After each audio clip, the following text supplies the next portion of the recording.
He kissed me like I was his sister, and I knew I was alone again. I knew I'd never stopped being alone in the first place, and maybe I never would. Just 2 weeks ago he'd been chasing me like he was a hunter and I was the prize he'd been searching for his entire life.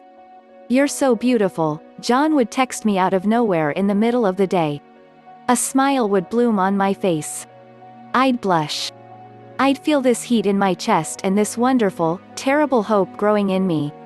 I'd feel myself start to fall. "I could fall in love with you," he whispered after the first time we made love, had sex, hooked up. Whatever you want to call it, it was amazing. I wanted him from the very first moment we met, but I made him wait. I wanted him to feel like he earned me. But it was our fourth date and we were kissing on the couch. And I inhaled the good masculine smell of him and felt the strength in his arms. And I felt so safe and protected and desired. And afterwards we lay there tangled in each other. He ran his fingers through my hair. As I lay my head against his chest and listened to his heartbeat, I let myself believe in some way that maybe, just maybe, it was beating for me. And we had 2 perfect weeks before, you know what, happened. 2 perfect weeks of flirty and sexy texts and laughing in bed and talking in vague terms about the soft focus far-off future. Letting the walls I'd built around my heart, brick after bitter brick, start to fall. And then, you know what, happened. 20 passionate texts a day turned to 10 boring ones. And, "I can't wait to see you," turned to, "I've been really busy with work." And then suddenly, like a bad nightmare I'd had again and again and again, I was the one chasing him and feeling disgusting and hating myself for it. And then we got coffee and the table between us felt like the Grand Canyon.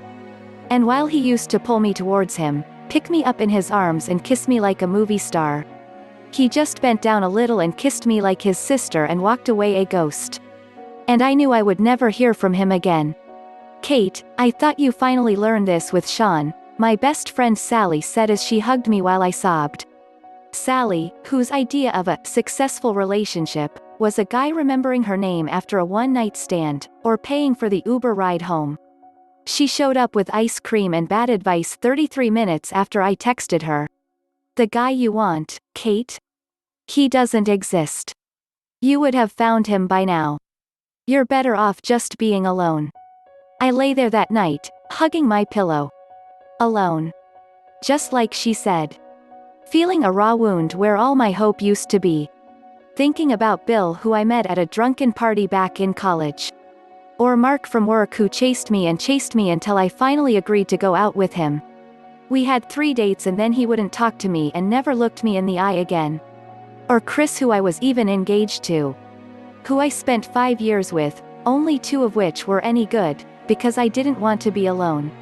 So I lay in bed staring at the ceiling and feeling the tub of ice cream rumble in my belly, and the nausea in my heart. I thought about starting over again and wanted to sob. Going on Tinder, or OkCupid, or whatever weird dating app people were using these days, since no guys actually just walked up and asked you out anymore. And I thought about John. And how sincere he had seemed. And how you couldn't fake looking at a woman like that. And wondering, what happened? Wondering why he pulled away. Wondering what I could do to make him want me again. Wondering what I could do to make him chase me and hunt me in. Make him worship me the way I so desperately wanted him to. "Hello, it's Michael," the deep, kind voice said as I stared at a bald guy with penetrating eyes on my phone screen. We were Skyping. I'd been working to talk to him for about 3 weeks. I'd tried everything. See, his name is Michael Fiore, and when I'd scoured the internet trying to find out why John pulled away, Michael's name kept on coming up again and again. He'd written some popular books. He'd created these programs you could buy online about getting your ex back and using text messages to bring the romance back. And how to understand the truth about men.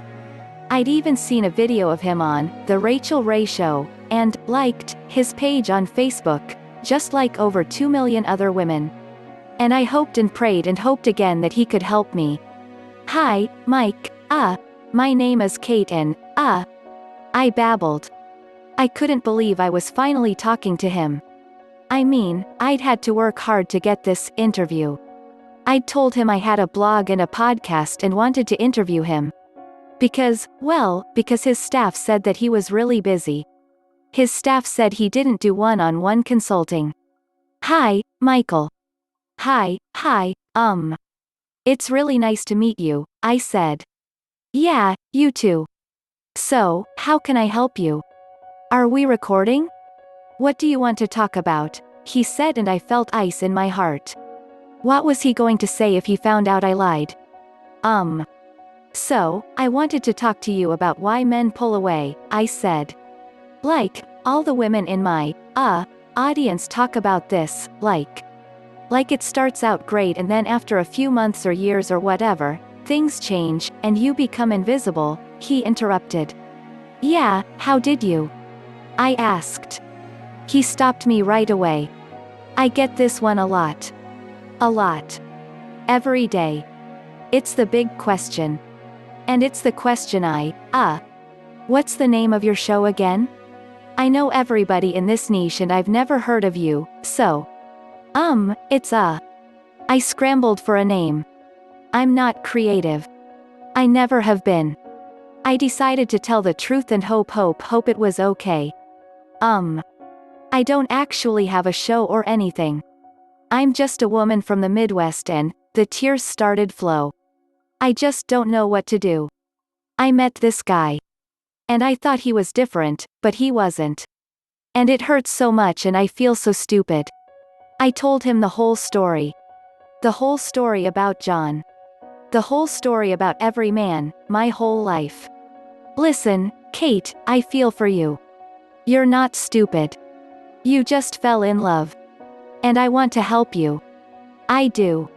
But. Do you want me to tell you what you want to hear? Or do you want me to tell you the truth? I felt confused. He was staring right at me. Right through me. What do you mean?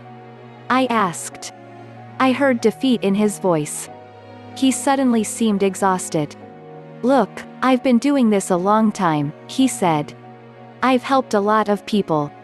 A lot of women. A lot of men. And a few years ago I decided I wanted to do something scary. How to make him worship you like the queen you want him to. That's perfect. I said. How much? I don't have much money, but if you let me do a payment plan or something No, that's the thing, Kate. I don't sell it. Not to anyone. I made it and I invited a few women to look at it, and it didn't go well. It wasn't what they wanted to hear. They got mad. Really mad. They couldn't handle it. They wanted the lie and hated me for telling them the truth. He paused for a moment, like he was thinking. I feel for you, Kate. But, it's nice meeting you. I need to. He looked away, grabbing for the mouse. He was turning me away. Wait. I said, I want to hear the truth. I want to hear the truth, Michael. Whatever it is. No matter how much it hurts. I'm not a little girl anymore. I don't need fantasy. I don't want to be alone. I don't want to have to date again. He bit his lip. He weighed it in his mind. I shouldn't do this, he said. Every guy the first no told me I shouldn't even have created this thing. They said it would destroy my career. I'm sorry, I have to go. It's been nice meeting you. Good luck. And then I crawled into bed and cried. I tried creating a new Tinder profile, but every selfie I took, all I could see was the sadness in my eyes. I tried to write Michael again. I sent him messages on Skype. I tried to email his PR people. I'm not proud of it, but I begged. And after 3 days, something wonderful happened. I got an email from an address I didn't recognize. An email from somebody at Michael's company, Digital Romance, Inc. Doctor from, Ann at digitalromanceinc.com. To Kate Murray. Kate. Hi. You don't know me. I work for Mike. I can help you. I can send you the program Mike talked about. I've been through it. It's tough. It's painful. It goes against everything I thought I knew about men, but it works. It saved my relationship. I'll send it to you, but you have to promise me you won't share it with anyone else. Promise me. And you have to promise me you'll have an open mind. And you have to promise me you won't tell Mike. And you have to promise me you'll do what it says. I did. It saved my relationship. I want it to save yours too. Anne. I wrote back, yes. 4 hours later, I got a link and a login to a website. She was right. It was hard to watch. Hard to listen to. There were videos and worksheets and these very specific techniques to use. All this stuff about men's psychology. What it's really like to be a man. What men really think of women. And why, really why they pull away, and my God, it is not what I thought at all. I felt sick the next day. So nervous. Like I was standing on a ledge 40 feet up and hoped like hell the bungee cord would stop me from falling to my death. I tried texting John a couple times over the last few weeks, but nothing. But this time I tried something different. I sent him a simple 3-word text I learned from Michael and felt my heart in my throat as I hit send. And this time, just 10 minutes later, John answered. And he asked me if I wanted to get together for a drink. And instead of being coy or playing games or trying to seduce him, I did what the program said. First, I used the testosterone telepathy technique I'd learned. It's simple. Just 3 words. But he looked at me confused. He looked me right in the eye and I saw his jaw relax and he blinked a few times like he was waking up from a dream. And suddenly it's like he was there again. That night, he came to my place and we just cuddled and talked. Over the next few weeks, day by day, I used the program. I printed out the worksheets. I watched the videos over and over. It wasn't what I wanted to be true. But slowly, day by day, doing what it said, accepting that it might be true. It worked. Suddenly John was texting me again. He was chasing me again. He was looking at me when we went out to dinner. He was telling me how beautiful I was. Over and over I caught him staring at me with hunger in his eyes. And when he kissed me it was primal and passionate and deep in. And before I knew it, he and I were we, and I suddenly didn't feel very alone at all. What the hell happened to you two? Sally asked as I told her all about my new boyfriend. Did you drug him, is that it? Because that was over. Like, I was ready to stage an intervention if you even mentioned his name again. I can't tell you, I said. I learned a few things. What things? Tell me. I held out. I'd promised not to tell anyone. Promised. Sally is very persistent, but eventually she gave up and went home. I wrote Anne and told her how grateful I was. But the next day, I felt ice in my veins and fear in my heart like I was being hunted by an angry tiger. Because my printouts, my marked up worksheets, all the amazing techniques and tricks and methods Michael had created and Anne had risked her job to send to me. They were gone.